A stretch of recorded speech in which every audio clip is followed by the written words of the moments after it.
Hey, everybody. We are back with another Playful Humans podcast. I'm your host, Mike Montague, and my guest this week is Brian Hite.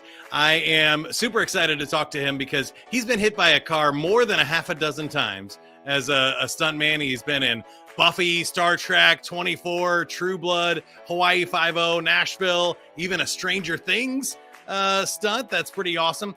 But he's also the founder at Begin Again Performance Psychology, author of Begin Again, and the host of the Poking Holes in Blinders podcast. So lots of great stuff to dive into. If you haven't already, subscribe to the podcast, and here we go. Just a little dance break, Brian.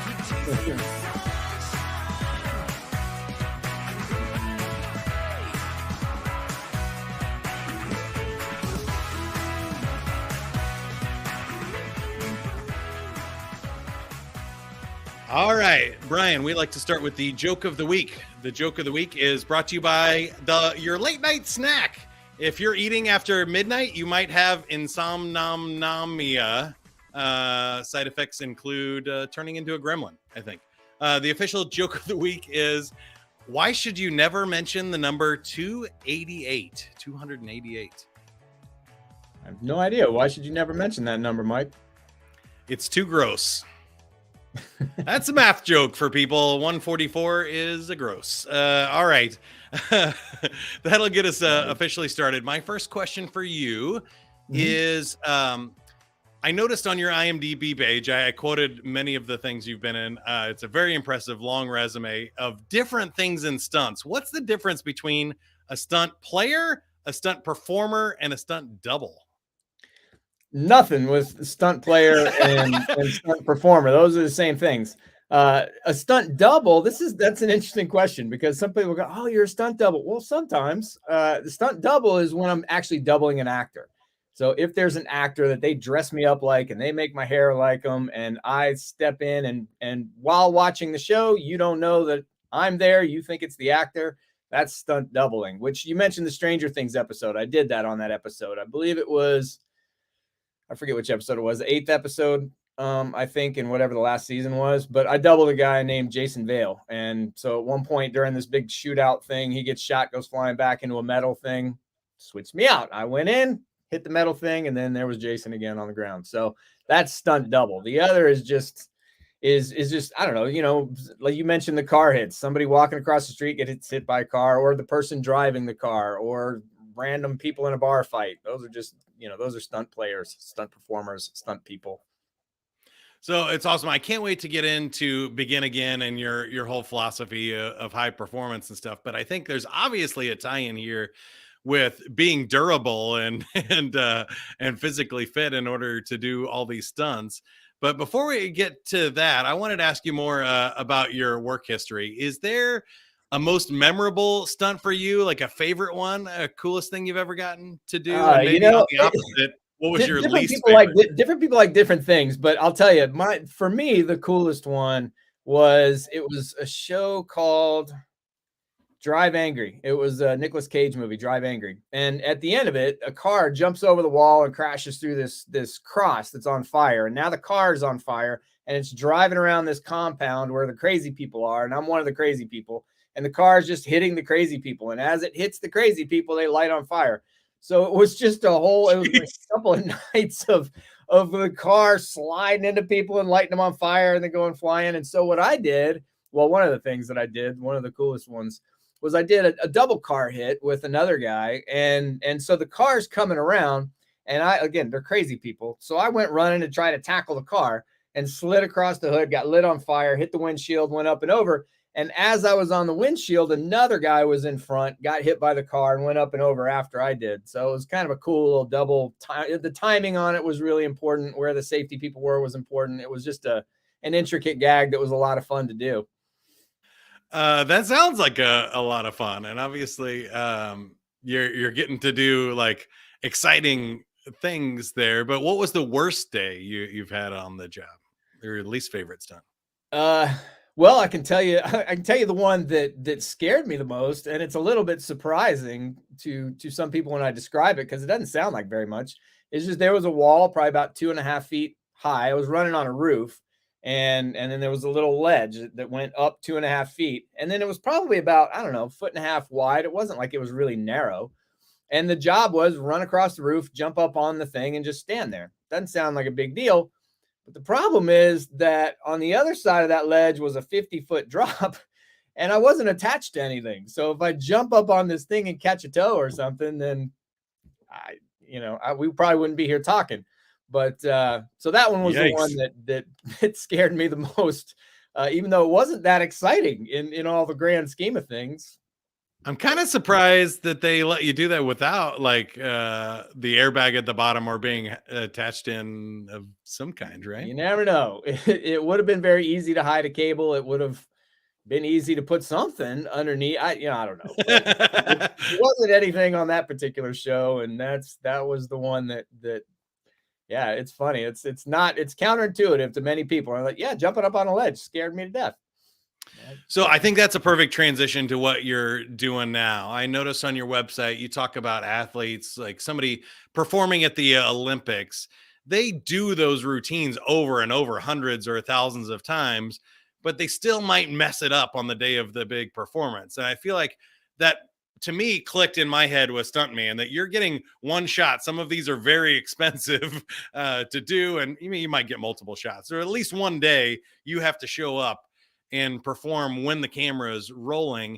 There's some psychology there that if you psych yourself out, or you're more afraid of taking that 1-2 foot step onto a ledge, that's when you're more likely to mess it up than any other time, right?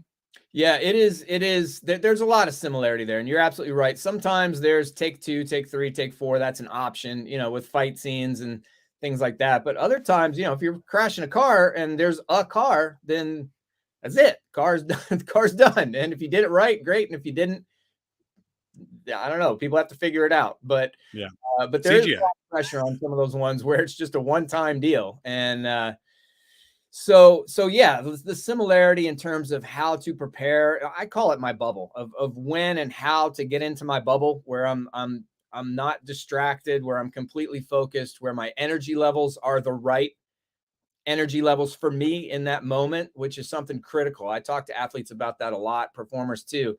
There's a right amount of energy activation for any one of us, for any task that we engage in. And so we have to know what that right amount of energy activation is, and we have to know where we currently are in relation to it so that we can adjust. And that's one of the things that I try to teach people is plan ahead, like figure out when you're going to go into your bubble, when you're going to assess everything going on, physical, mental, emotional, all of that put together.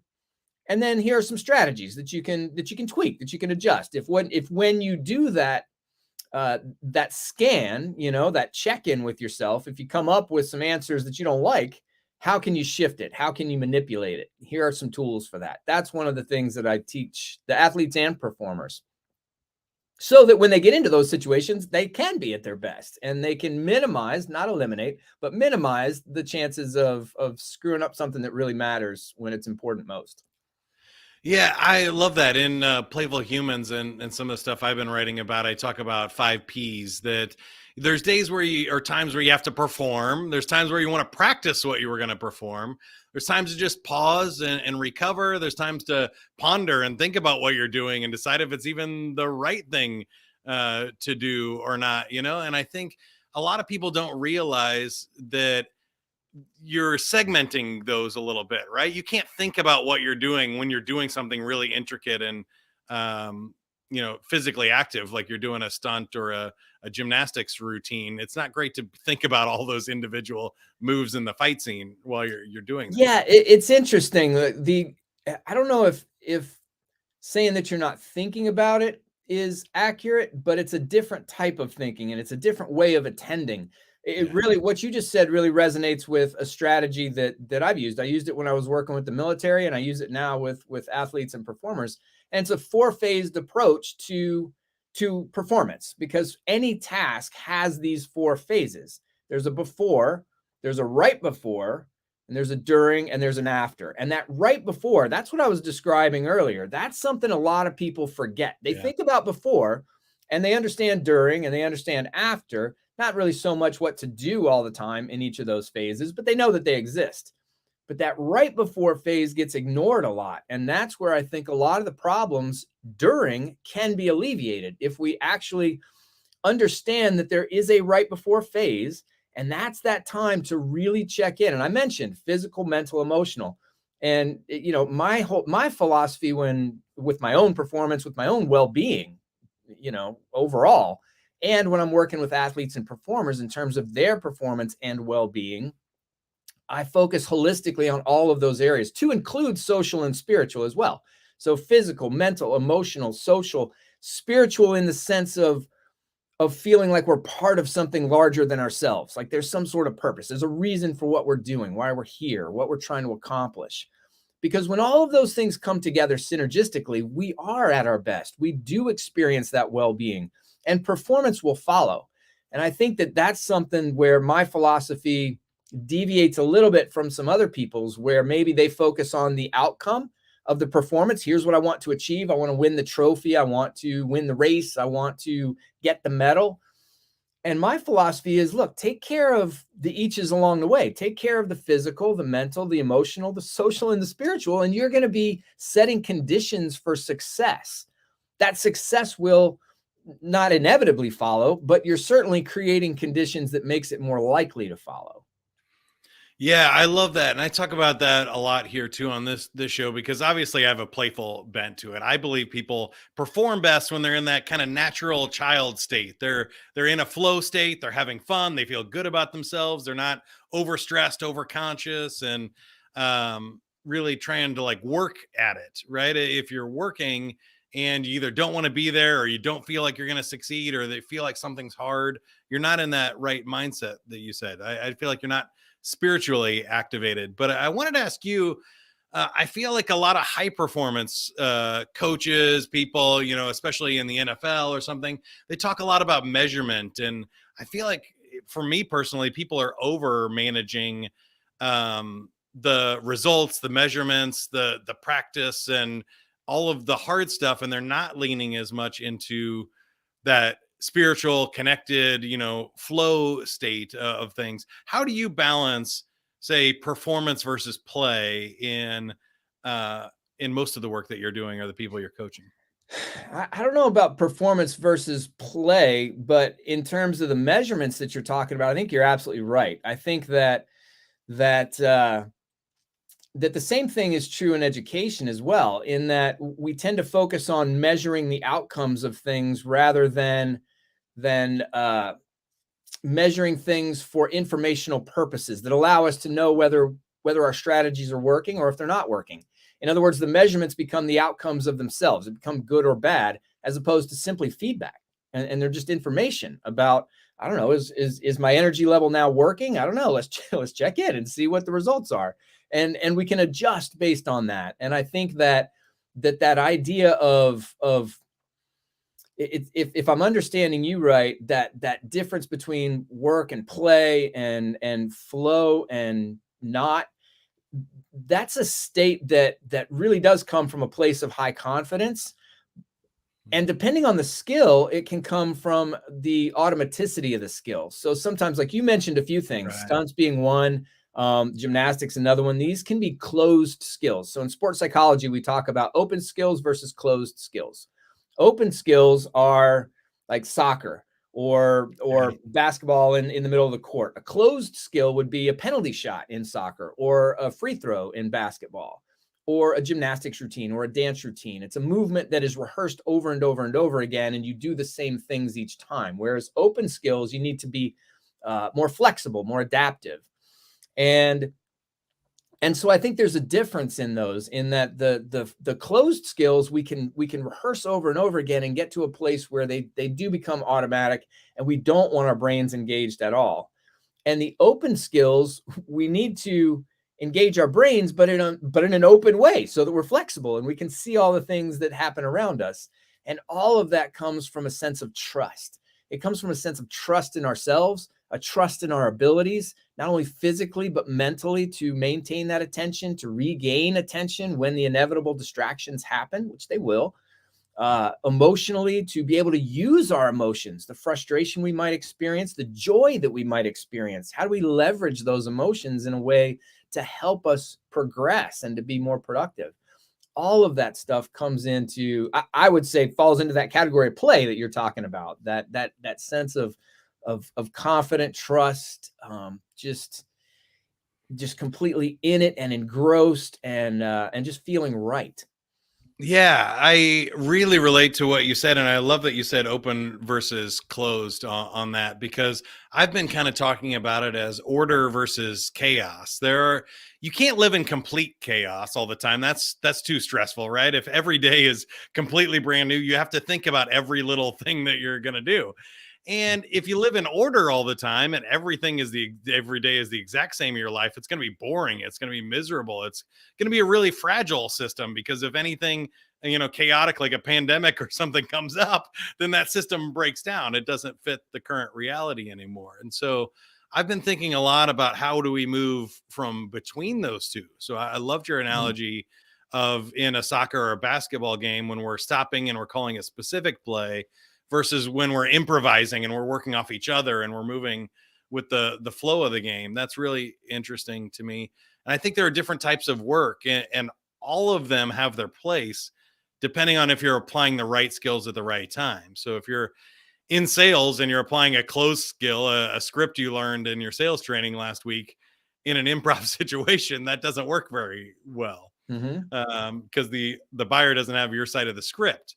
But if you're trying to build a car or something, it probably makes sense to, on a factory line or something, do that same repetitive behavior and over again. And improvising every new car that comes off the line is probably not a very productive system. Yeah, there's a great book. There's a great book out there called Range. It's by David Epstein.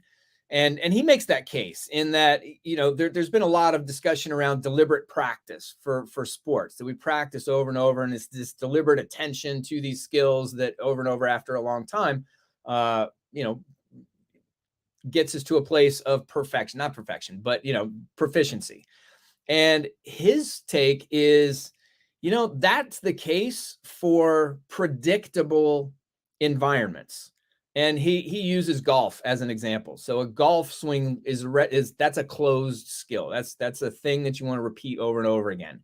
Or chess, which is very pattern recognition. The constraints are very strong. The left and right limits are pretty solid, as opposed to general life. Just life in general, we don't have that. So trying to approach life, like you just said, from the standpoint of let me just do these same things over and over again. Well, it might work in this situation, but it may not work in that situation. So thinking that we have it all figured out with whatever math equation worked yesterday, and that thing should work today too, with somebody else in a different place, maybe it will, maybe it won't. But yeah, that ability to be open and flexible and adaptive in different situations. There's a acronym I came across in the military called VUCA. It's VUCA, volatile, uncertain, complex, and something else. and yeah, it just comes down to, it's just a chaotic kind of a situation. That stuff is uncertain. We don't really know exactly what's going to happen. It can change any minute. It's very complex. It's not straightforward at all. And to understand that that's pretty much life. We need to have skills that allow us to be at our best in multiple situations, not just trying to figure out, okay, how am I good in this situation, or what might work with this person? It's generally, how can I get myself physically in a place where I can perform to my potential in a lot of different areas? What are some self-regulation skills that I can develop that allow me to keep my attention where it needs to be, keep my thoughts in a productive direction, an optimistic direction, keep my emotions in a place that are helpful for me, and that foster my well-being and promote my well-being rather than prevent it and hinder it. These are all things that I think are really important.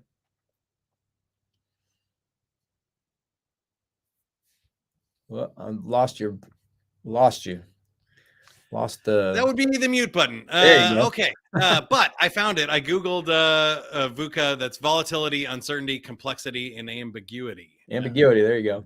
But there's obviously a ton of that in life. And I love what you said there. Now, my last set of questions for you here. I wanted to talk to you a little bit about your career on this show.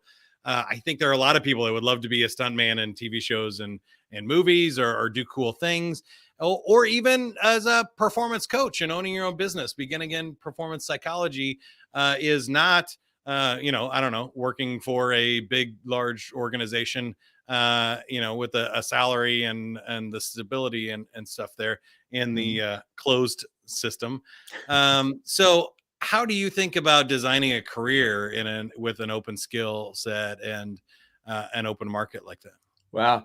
I wish that I had the formula for that, because I would market it and I'd make $1 million. I'd get it published. I would sell it. I'd probably get a Nobel Prize, but I don't I'm working have. on it. This is my, 130th interview. I need your Somebody bit needs to figure it out. But I'll tell you what's worked for me, and that is to recognize that in each stage of my life, I was in a different circumstance. I had different needs. For example, in my 20s, I was single. I had freedom. I had the ability to move to LA and pursue stunts.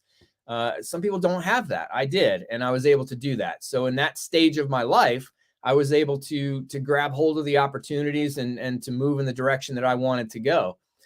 In my 30s, there was a marriage, there were some kids, there were some other things. I ended up going and working for the Army for a little bit.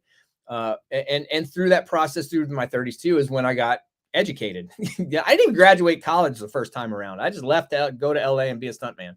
And then I ended up getting my bachelor's degree and then my master's degree in sports psychology and a Ph.D. in organizational psychology.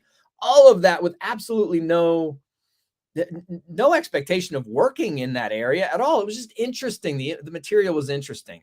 And so I guess that's the theme for me throughout my life, has been, what is my interest? What's really pulling me in this moment? How can I take my interests and turn those into money and into a life circumstance that really gives me fulfillment, and if we're just talking about work, because I'm also a foster parent.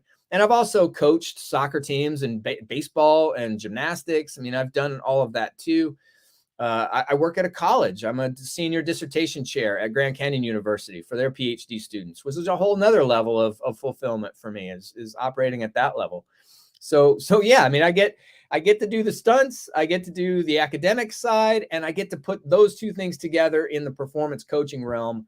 And all of that for me is incredibly fulfilling. It's something that allows me to live out many of my interests in a lot of different places in a lot of different ways, hopefully in order to help a lot of different people. I love that. Great answer. A last question for you here, I guess, just, tying it back to playful humans, is what do you feel like is the power or benefit of motorcycles, magic, playing with your daughter, bike riding, stuff? How does play a role in your life? I've honestly, not my whole life, but the vast majority of my life, I look at it as just one big play session. If I'm on set, like tomorrow, I'm going to go work on a movie and they're going to pay me what they pay me to go work on this movie. But to me, it's just playing. I'm going to hang out with some friends. I'm going to do some fun stuff, and then I'm going to come home and I'm going to make some dinner and I'm going to go to bed. And it's for me, I've been able to for the most part, have jobs that I can go to and do. And I don't think there's not a separation of work and fun for me. So like you're talking about motorcycles, I could say, I go get on a motorcycle and it's training for my work, and I'm going to go practice. And I do. And that's true. But it's just yeah, that's fun. A good hack. I'm working on my exactly. motorcycle. Yeah, exactly. Now, magic, there's nothing with that I've figured out yet. I mean, although when I teach classes, sometimes it's a way to break the ice a little bit. Show somebody a magic trick, they sit up a little straighter. So I don't know, just and playing with my daughter has just, from the minute she came out, she's just been fun, and she's just got a great attitude, and we have a good time. And so I don't know how to answer that question other than just, man, if you can engage in something just because it's enjoyable, just because in the psychology world, we call it intrinsic motivation to engage in something simply because you enjoy it. There is no answer to why are you doing this, because there is no because. It's just, it's fun. You enjoy it. And there's a sense of relief. There's a sense of rejuvenation that happens after we engage in whatever it is that we're doing, where there's not a reason for it. We don't feel compelled to do it. There's no pressure to do it. It's just something we choose because it's fun for us to do. So yeah, I try to fill myself, my life with as much of that as I can. Probably I fill it with too much, to be perfectly honest. But I've been trying to figure out if there is such a thing as too much. I mean, you do need to rest, and you do need to, pay your bills, your taxes, things like that. There's work to be done. But other than that, I don't know if you can. I think that's what life is all about. And I think that's a great mission and a great answer there. So the next question logically is, do you want to play a game? Sure. Yeah. Give it to me. All right. That was the wrong answer. Wrong answer already. I buzzed you. Oh my goodness. I am not good on the buttons today. I should have practiced more of my close skills, but I have some Family Feud questions for you here. We call survey battles. So we surveyed 100 people. The top 5 answers are on the card. If you get one of the top answers in 2 out of 3, you win our game. So I asked 100 people to name something people take off before they jump in the pool. What did you think they said? Shoes. And clothes, number 1 answer, 86 points for that. Very popular. Glasses, towel, or watch and jewelry, also good. Cell phone should probably be added to that list. You would think. I've jumped in a pool a couple times with my cell phone. It didn't turn out well. Not fun. I'm also imagining that in all those stunts, you've probably fallen into water with plenty of clothes on and stuff too. So. I have. I'll tell you, that was one of the most uncomfortable nights I ever did. It was jumping off a roof, probably about 20 feet into a freezing cold pool in the wintertime. It was in LA. It wasn't like, ice that I was breaking through, but it was the kind that just took your breath away. Anyway, not fun. That's an aside. Sorry about that. No, it was great. Name a mistake little children make when getting dressed. Shirt on backwards. Awesome. Yes. Number 1 answer again, 35 points for that. Shoes on the wrong feet, buttons wrong, inside out, or untying shoelaces also on there. Okay, last one. I think you've already won, but name a kind of food that is likely to get stuck between your teeth. Popcorn. Popcorn is the number 1 answer. 3 number 1 answers, Brian. It's been a while since we've had one of those. Beef, candy, chicken, and peanut butter made the list there. So congratulations. You win, which means the podcast is yours here. Free 30-second commercial, anything that we can do to help you or you can do to help us. Tell us about it. Oh, well, if you're interested in learning more about performance psychology and my business in particular, beginagainperformancepsychology.com. That's where you can go for that. I also have a book that I published in October. It's called Begin Again, Utilizing the Wisdom of Eastern and Western Ideologies to Achieve Your Full Potential. That's a book that's designed as a daily read. It's not scary. It's not even designed to be read in big chunks. It's little bitty chunks, each of which describes a problem that many of us endure, sometimes on a daily basis, some information about it, and then some guidance about, some stuff you might be able to do to help out. I'm also the co-host of a podcast called Poking Holes in Blinders. You can find us at pokingholesandblinders.org. It's just 2 stunt guys talking about, different things in life. We try to open people's perspectives to things and help them think about stuff in maybe ways that they hadn't thought about it before. That's where those blinders come in. Our beliefs tend to be very strong and block out other perspectives, other ways of thinking. We try to open that up and explore things from multiple angles. So if you'd like to know more, that's me. You got it. That's Poking Holes in Blinders podcast. Begin Again is the book, and beginagainperformancepsychology.com is the website. We've been talking with Brian Hite, a very prolific stuntman who has done all kinds of work for many, many TV shows and movies. Check those out as well. And if you want to learn more about Playful Humans, go to playfulhumans.com. I made the website pretty easy there. there's a quiz. You can find out your playful personality. You can subscribe to the podcast, support the show. We would love to keep this going for you as well. And we do team building events, game shows, interactions, and fun keynote speeches. If you need an energizer for a conference or a sales kickoff or anything, let us know there at playfulhumans.com. And until next time, if you can't be good at it. That's what I always say. We'll see you. Don't wait for tomorrow. Live for today. Keep on chasing the sunshine and go out and play. Go play, everybody.